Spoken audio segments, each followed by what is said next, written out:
ದರ್ಶನ್ ಅಭಿಮಾನಿಗಳ ಪುಂಡಾಟ ಮಾತ್ರ ಕಡಿಮೆ ಆಗ್ತಾ ಇಲ್ಲ. ನಾಯಿ ಬಾಲ ಡೊಂಕೆ ನೆಟ್ಟಗಂತೂ ಆಗೋದನೇ ಇಲ್ಲ. ಈಗ ಎಷ್ಟೇ ಹೇಳಿದ್ರು, ಎಷ್ಟೇ ಬುದ್ಧಿವಾದ ಹೇಳಿದ್ರು ಅಷ್ಟೇ. ಕೊಲೆ ಕೇಸ್ನಲ್ಲಿ ದರ್ಶನ್ ಜೈಲು ಪಾಲಾಗಿದ್ದಾರೆ. ಇನ್ನೊಂದು ಕಡೆಗೆ ದರ್ಶನ್ ಅಭಿಮಾನಿಗಳ ಹುಚ್ಚಾಟ ಮಾತ್ರ ನಿಲ್ತಾ ಇಲ್ಲ. ದರ್ಶನ್ ನಟನೆಯ ಕರಿಯ ಸಿನಿಮಾ ರಿಲೀಸ್ ವೇಳೆ ಪುಂಡಾಟಿಕೆಯನ್ನ ಮಾಡಿಕೊಂಡಿರೋದು. ಎಷ್ಟೇ ಹೇಳಿದ್ರು ಕೂಡ ಬುದ್ಧಿಯನ್ನ ಅಭಿಮಾನಿಗಳು ಕಲಿತಾನೇ ಇಲ್ಲ. ಕಿರಿಕ್, ರಗಳೆ, ಪೊಲೀಸರಿಗೇನೆ ಆವಾಜ್ ಹಾಕೋದು. ಹೇಳಿದ್ವಲ್ಲ ನಾವು, ನಾಯಿ ಬಾಲ ಡೊಂಕೆ ನೆಟ್ಟಗಂತೂ ಅದು ಯಾವ ಕಾರಣಕ್ಕೂ ಕೂಡ ಆಗೋದಿಲ್ಲ. ಪುಂಡ ಅಭಿಮಾನಿಗಳನ್ನು ಚದುರಿಸೋಕೆ ಪೊಲೀಸರು ಲಾಠಿ ಪ್ರಹಾರ ಮಾಡಿದ್ದಾರೆ. ಬೆಂಗಳೂರಿನ ಪ್ರಸನ್ನ ಚಿತ್ರಮಂದಿರದ ಬಳಿ ನಡೆದಿರುವಂಥ ಘಟನೆ ಇದು.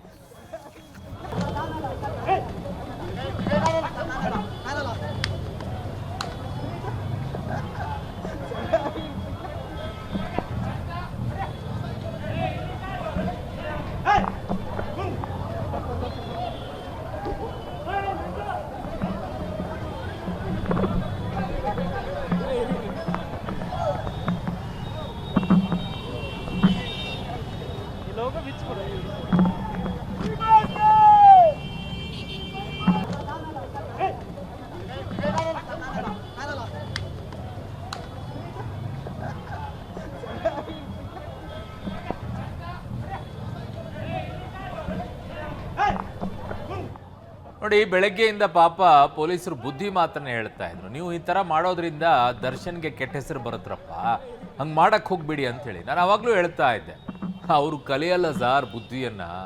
ನಾಯಿ ಬಾಲ ಡೊಂಕೆ, ಅದಕ್ಕೆ ಕಬ್ಬಣ ಹಾಕಿ ಕಟ್ಟಿ ಅದಿರೋವರೆಗೂ ಅಷ್ಟೇ. ಆಮೇಲೆ ಅವ್ರ ಪಾಡ ಆಡೋದೇ ಹಂಗೆ. ನೋಡಿ, ಆಡುವಂಥ ರೀತಿಗಳನ್ನ ನೋಡ್ಕೊಳ್ಳಿ. ಅಲ್ಲೋಗಿ ಯಾರೋ ಮತ್ತೆ ಅಷ್ಟು ಲಾಠಿ ಬಿದ್ರೂ ಜೈ ಅನ್ಕೊಂಡು ಕೂಗಾಡ್ಕೊಂಡು ಓಡಾಡ್ತಾರೆ. ಮನೆಯಲ್ಲಿರೋರ್ಗೆ ಒಂದ್ಸಲ ಆದ್ರೂ ಜೈ ಅನ್ರಪ್ಪ ನಿಮ್ಮ ತಂದೆ ತಾಯಿಗೆ. ನನ್ನ ಸಹೋದ್ಯೋಗಿ ಈಗ ಫಿಲ್ಮ್ ಬ್ಯೂರೋ ಇಂದ ಧನು ನನ್ನ ಸಂಪರ್ಕದಲ್ಲಿದ್ದಾರೆ. ಧನು, ಈಗ ಏನೆಲ್ಲ ಆಯ್ತಲ್ಲಿ ಲಾಠಿ ಪ್ರಹಾರವನ್ನ ಮಾಡುವಂತ ಪರಿಸ್ಥಿತಿ ಯಾಕೆ ಬಂತು ಅಂತ? ಎಸ್ ಅರುಣ್, ಇವತ್ತು ಬೆಳಗ್ಗೆ 7:30ರಿಂದ ಪ್ರಸನ್ನ ಚಿತ್ರಮಂದಿರದಲ್ಲಿ ಕರಿಯ ಸಿನಿಮಾದ ರಿಲೀಸ್ ಆಗಿತ್ತು. ಆ ಒಂದು ಸಂದರ್ಭದಲ್ಲಿ ಬೆಳಗ್ಗೆನೂ ಕೂಡ ಪೊಲೀಸರು ಇಲ್ಲಿ KP ಅಗ್ರಹಾರದ ಪೊಲೀಸರು ಬಂದು ಸ್ಥಳಕ್ಕೆ ಬಂದು ಪ್ರಸನ್ನ ಚಿತ್ರಮಂದಿರದ ಮುಂದೆ ಏನೋ ಅವರು ಪುಂಡಾಟಿಕೆ ಮೆರಿತಾ ಇದ್ರು. ಒಂದಿಷ್ಟು ಅಭಿಮಾನಿಗಳು ಅವರಿಗೆ ಒಂದು ಕಿವಿ ಮಾತನ್ನ ಹೇಳಿದ್ರು, ನೀವು ಸಿನಿಮಾ ನೋಡಿ ಎಂಜಾಯ್ ಮಾಡಿ, ಆದರೆ ಈ ರೀತಿ ಅತಿರೇಕವನ್ನು ತೋರಿಸಬೇಡಿ ಅನ್ನೋದು ಒಂದು ಅವರು ಕಿವಿ ಮಾತು ಹೇಳಿದ್ರು. ಒಂದು ಸಾಧಾರಣವಾಗಿ ಅವ್ರಿಗೆ ಹೇಳಿದ್ರು. ಆದರೆ ಆ ಒಂದು ಅವರ ಕಿವಿ ಮಾತು ಇವ್ರಿಗೆ ತಟ್ಟಲೇ ಇಲ್ಲ. ಯಾಕಂದರೆ ಇವರು ಅತಿರೇಕ ಮಾಡಬೇಕು ಅಂತಾನೆ ಈ ಒಂದು ಚಿತ್ರಮಂದಿರಕ್ಕೆ ಬಂದಿದ್ದಂಥ ಅಭಿಮಾನಿಗಳಿಗೆ ಅವರು ಹೇಳಿದಂಥ ಮಾತುಗಳು ಎಲ್ಲೂ ನಾಟ್ಲಿಲ್ಲ.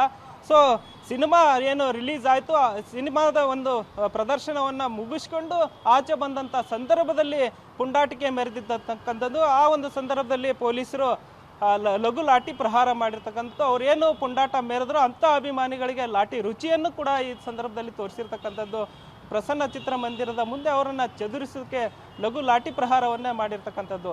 ಯಾಕಂದರೆ ಒಂದು ಕಡೆ ನಟ ದರ್ಶನ್ ಅವರು ಕೊಲೆ ಆರೋಪದಲ್ಲಿ ಪರಪ್ಪನ ಅಗ್ರಹಾರವನ್ನು ಸೇರಿದ್ರು. ಅದಾದ ನಂತರ ಈಗ ಅವರನ್ನು ಬಳ್ಳಾರಿ ಜೈಲಿಗೆ ಈಗ ಶಿಫ್ಟ್ ಮಾಡಿರ್ತಕ್ಕಂಥದ್ದು. ಇಂಥ ಸಂದರ್ಭದಲ್ಲಿ ಅವರಿಗೆ ಒಂದು ರೀತಿಯಾದಂಥ ಒಂದು ಪಶ್ಚಾತ್ತಾಪದ ಮನೋಭಾವ ಕೂಡ ಮೂಡಿರ್ತಕ್ಕಂಥದ್ದು. ಒಂದು ಕಡೆ ದರ್ಶನ್ ಅವರು ಜೈಲಲ್ಲಿ ಇರ್ತಕ್ಕಂಥದ್ದು, ಮತ್ತು ಈ ಕಡೆ ಅಭಿಮಾನಿಗಳು ಪುಂಡಾಟಿಕೆ ಮೆರಿತಾ ಇರತಕ್ಕಂಥದ್ದು.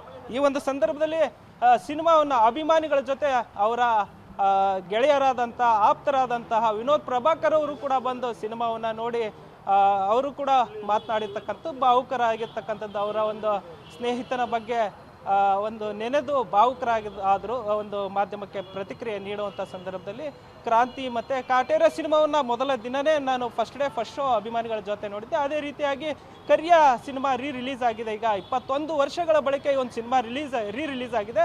ಆ ಸಿನಿಮಾನು ಕೂಡ ನಾನು ಇವತ್ತು ಈ ಒಂದು ಪ್ರಸನ್ನ ಚಿತ್ರಮಂದಿರದಲ್ಲಿ ನೋಡಿದೆ ಅನ್ನೋವಂಥ ಭಾವನೆಯನ್ನು ವ್ಯಕ್ತಪಡಿಸಿರ್ತಕ್ಕಂಥದ್ದು. ಆದರೆ ದರ್ಶನ್ ಅವರ ಅಭಿಮಾನಿಗಳಿಗೆ ಕಿವಿ ಮಾತು ಹೇಳಿದ್ದು ಯಾವುದೇ ರೀತಿಯಾದಂಥ ತಗೊಳ್ತಾ ಇಲ್ಲ. ಜೊತೆಗೆ ಇನ್ನೂ ಅತಿರೇಕ ಜಾಸ್ತಿನೇ ಆಗ್ತಾ ಇದೆ ಅಂತ ಹೇಳ್ಬೋದು ಅರುಣ್ ಬರ್. ಇದು ಪೊಲೀಸರು ಲಾಠಿ ಪ್ರಹಾರವನ್ನು ಮಾಡುವಂಥ ಪರಿಸ್ಥಿತಿಗೆ ಬಂದರು. ಎಷ್ಟೇ ಹೇಳಿದ್ರು ಕೂಡ ಕೇಳಿಸ್ಕೊಳ್ಳೋದಿಲ್ಲ, ಎಷ್ಟೇ ಬುದ್ಧಿ ಮಾತು ಹೇಳಿದ್ರು ಕೇಳಿಸ್ಕೊಳ್ಳೋದಿಲ್ಲ. ನಾಯಿ ಬಾಲ ಡೊಂಕೆ ಡೊಂಕೆ ಡೊಂಕೆ.